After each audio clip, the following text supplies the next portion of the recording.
We're starting off with what U.S. Secretary of State Antony Blinken has said. The statement by the leader expresses disappointment that the Afghan forces were unable to defend their country from the Taliban. Listen in to what he had to say. We are focused, and the President's focused first and foremost, on the safety and security of our personnel. And so we are moving personnel to the airport, to a facility there. We've been focused all along on making sure that they're safe and secure.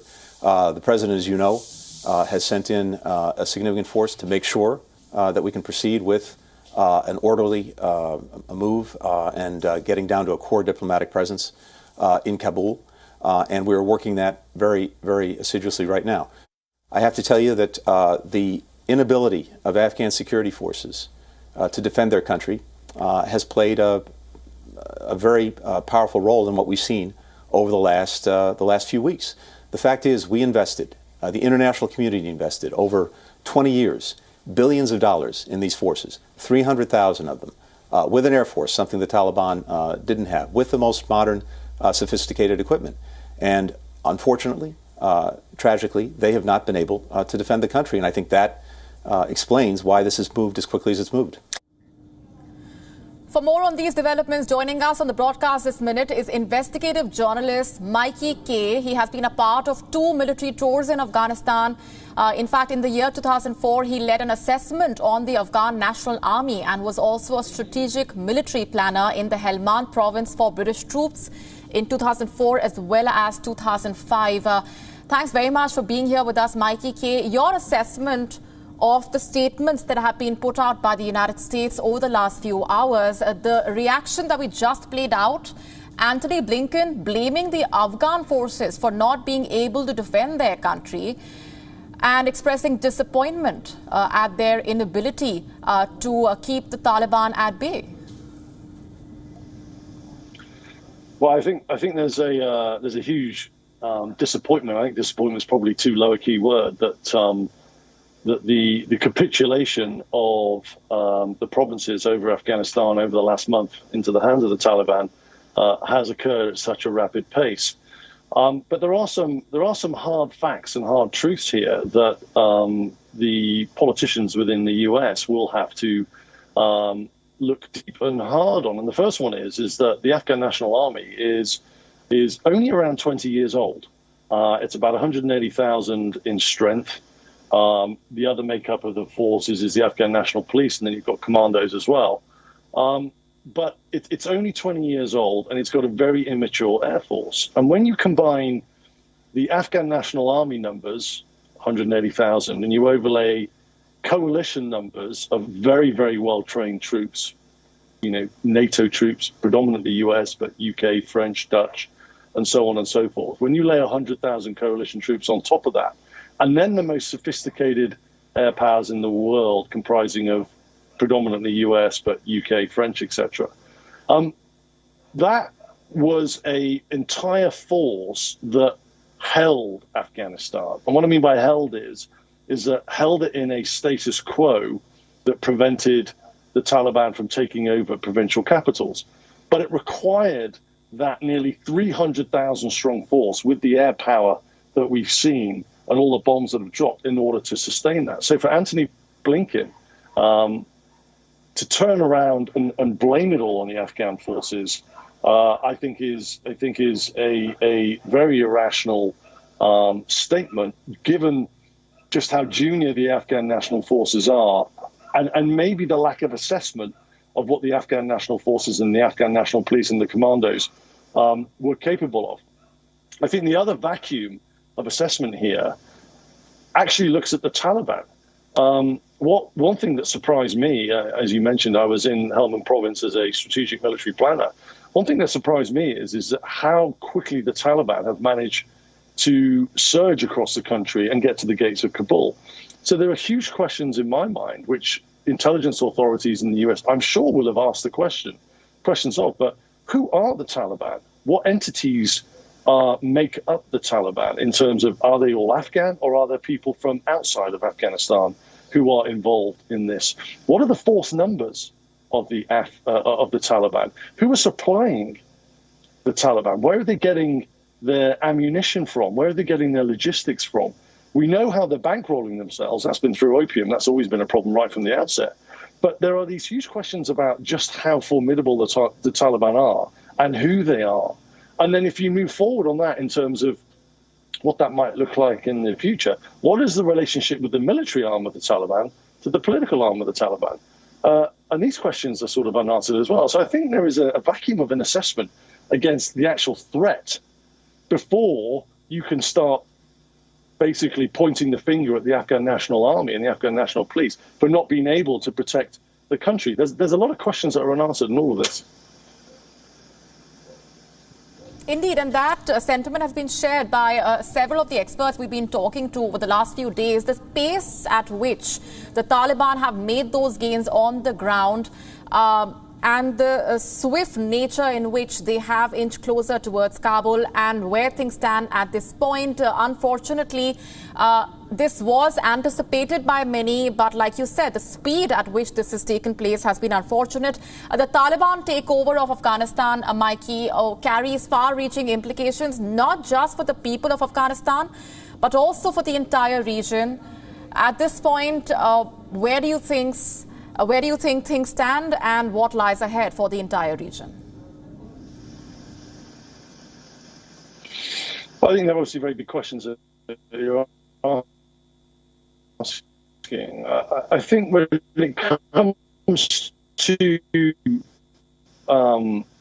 it comes to where the Taliban are, it's when looking at the wheels, well, the attacking force always has to have a number which is approximately 3 times the defending force in order to gain some form of success.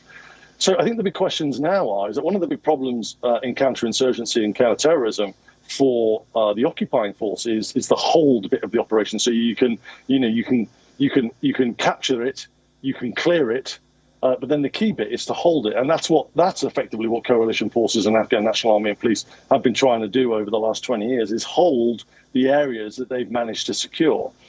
The key bit here will be, again, it will be assessing what the force numbers are and the capabilities are of the Taliban. In military strategic planning, we had to use this tool called center of gravity analysis, and you look at the critical requirements of an enemy, you look at the critical vulnerabilities of an enemy, and you try and identify where it is that you have to attack in order to bring that enemy to its knees. And it's not necessarily a physical thing, it could be an ideology, for example, or religion, or whatever it may be. So I think there really needs to be a announcement on just the ability of the Taliban, and to what extent they have the ability to hold not just the 14 provincial capitals that they've taken, but what the threat is on Kabul, and if they were to walk into Kabul, the likelihood of them being able to secure that. At the moment, it seems like there's been a complete capitulation just on the military side, with Ashraf Ghani departing the country with his cabinet today, or senior officials within it. It sort of seems that the political side has capitulated as well. So I don't know what the assessment is, and I would focus that question to the U.S. intelligence and the military planners and the political people in the United States and the United Kingdom to sort of try and understand more of who the Taliban are and what their capability is of now being able to hold these areas that they've taken. Mikey K, we're leaving it there for the moment. Thanks very much for joining us with those perspectives and your thoughts on what lies ahead for the people of Afghanistan and for the entire region. Huge implications for what we are seeing unfolding in Afghanistan. This is a story that goes down in history as one of the most crucial developments for the entire region, for the way in which geopolitics have transformed over the last few days, and the pace at which, like we discussed, things have changed on the ground in Afghanistan. On your screen is a video message that was also put out by Abdullah, where he referred to Ashraf Ghani as the former president of Afghanistan, and that has been one of the most significant developments over the last few hours, where for the first time Ashraf Ghani has been referred to as the former president of Afghanistan by a high-ranking official like Abdullah, who has been heading the National Council for Peace Reconciliation. and has been at the forefront of this entire process. In the latest, as Ashraf Ghani has now been confirmed to have left Afghanistan, he has left for Tajikistan. So has the Vice President Amrullah Saleh. That is a huge indication of where things stand at this point. We do know that an interim government is likely to be in place, but we do not know more about the modalities, about the structure, the framework. Further updates will be trickling in. At this point, it's only likely that an interim government will be installed in Afghanistan. What do these developments mean for the people of Afghanistan, for the entire region? We have been speaking to several experts for their thoughts, who have been assessing where things stand at this point and to what extent it is fair for the United States to blame the Afghan forces. Antony Blinken, the U.S. Secretary of State, just a short while back, in a statement that we played out for you, has blamed the Afghan forces for not being able to defend Afghanistan. That, in a way, is one aspect of why there have been reactions trickling in vis-a-vis how the United States could have handled things differently, and the situation on the ground from going bad to worse has reached a point where the Taliban have reached Kabul, and Ashraf Ghani has left the country. The Taliban earlier said that they wanted a peaceful transition of power and that there will be no forceful takeover of Kabul. And that is exactly what has happened with Ashraf Ghani leaving the country. The Vice President Amrullah Saleh also leaving for Tajikistan, as per the information that has been trickling in. A lot of speculation at the same time, as we've been telling you, a lot of scenarios that have been discussed, that have been put out, but we have been getting to you, viewers of WION, only the confirmed developments that we have at this point. We do not want to get into the speculation and what many have been talking about as the possibilities. We tell you what the situation is like at this point, and which is that Ashraf Ghani, the president, has been referred to as the former president of Afghanistan in the latest message that has been put out by the chief of the National Council for Peace Reconciliation, Abdullah. There is a likelihood that there will be an interim government in place. What does that mean? Where do things stand for the people of Afghanistan? What lies ahead for them? A lot of uncertainty on the horizon, unfortunately, once again. Some of the experts we've been talking to have also expressed their concern over what this means for the women and children of Afghanistan. Unfortunately, they say that they fear a repeat of what was witnessed the last time around, and that the Taliban have not changed their stripes.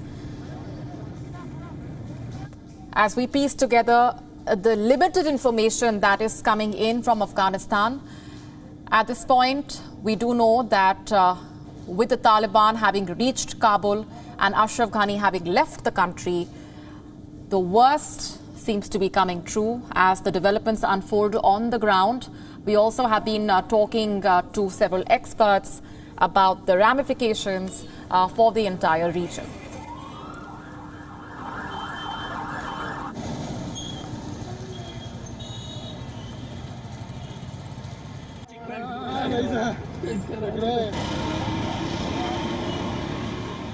With the United States pulling out its troops and maintaining that pull-out date, the drawdown date, a lot of the blame has been put on the United States by the experts that we've been interacting with for where things stand at this point and for the uncertainty that now shrouds Afghanistan. In the latest, the U.S. Secretary of State Antony Blinken has put out a statement.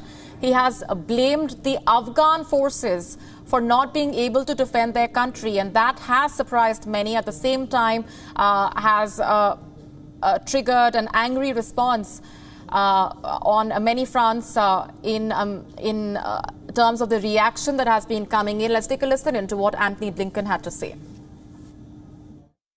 We are focused, and the President's focused first and foremost on the safety and security of our personnel, and so we are moving personnel to the airport, to a facility there.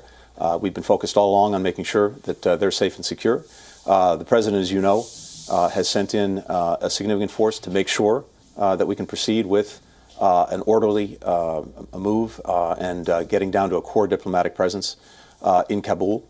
And we're working that very, very assiduously right now. I have to tell you that the inability of Afghan security forces to defend their country has played a very powerful role in what we've seen over the last few weeks. The fact is, we invested, the international community invested over 20 years, billions of dollars in these forces, 300,000 of them, with an air force, something the Taliban didn't have, with the most modern, sophisticated equipment. And unfortunately, tragically, they have not been able to defend the country. And I think that explains why this has moved as quickly as it's moved. That is the statement that's been put out by the U.S. Secretary of State, Antony Blinken, which does raise a question mark over where the United States stands at this point when it comes to the situation in Afghanistan. Antony Blinken, as we just heard, has blamed the Afghan troops for not being able to defend their country. He says that the president is focused first and foremost on the safety and security of our personnel, and so we are moving personnel to the airport, to a facility there, and that evacuation process, as we know, has been underway. But as the situation turns grim in Afghanistan and question marks that have been now floating around about how the United States could have handled things differently. We've been speaking to experts about what this means for the country. Reports also telling us that the U.S. Embassy has directed its staff to destroy sensitive documents as well as other materials as part of the emergency destructive services. And that is another crucial development. The embassy officials have been instructed to tear down sensitive materials like agency logos as well.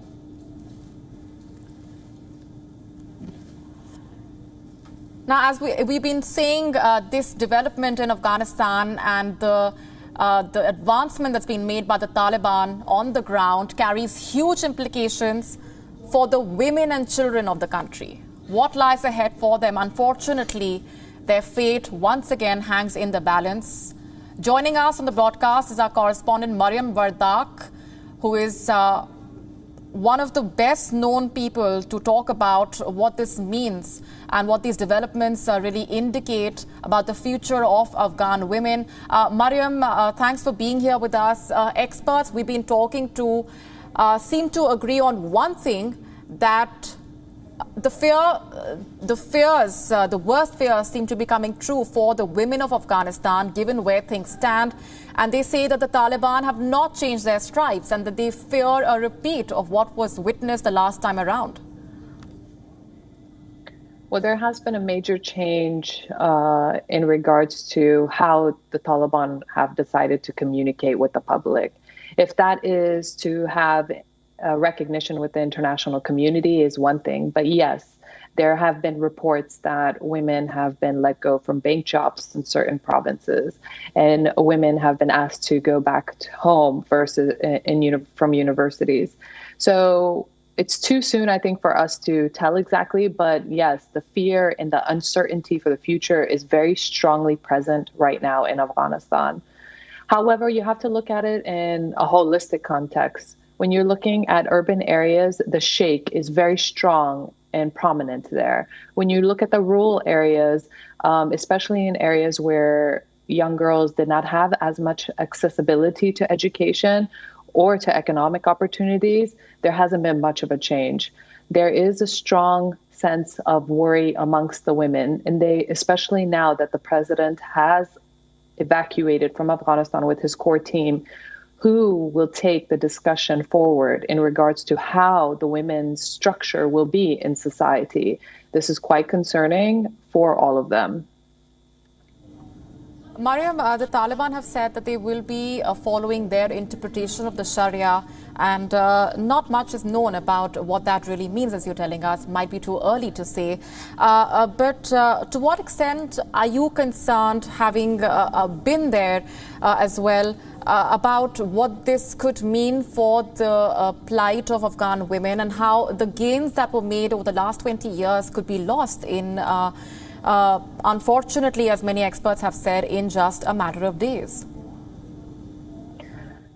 Again, we have to look at the whole culture. Afghanistan is a very tribal and conservative society. There have been many incidents within the past 20 years where they have oppressed and harmed women, even under the democratic government. For instance, there was the public killing of Farkhunda that was 1.5 miles outside of the presidential palace. How can this change and what will happen for the future and to make sure that there is a proper future for Afghan women? Because we have to look at it as the aspect that this is not as much as a patriarchal society anymore. There are matriarchs now due to what has happened in the past 60 years and how many men that have been gone from the families. There needs to be a strong theological conversation, argument to be held with the Taliban by the village elders, by Islamic scholars, and more so by female Islamic scholars. A call for all female Islamic scholars around the world is very necessary to come and stand with the Afghan women, to put pressure on the Afghan Taliban to allow them to have a standing place in society.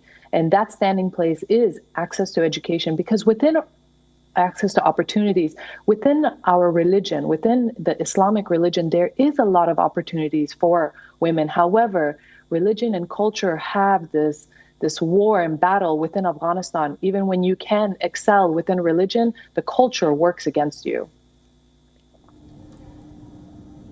Indeed.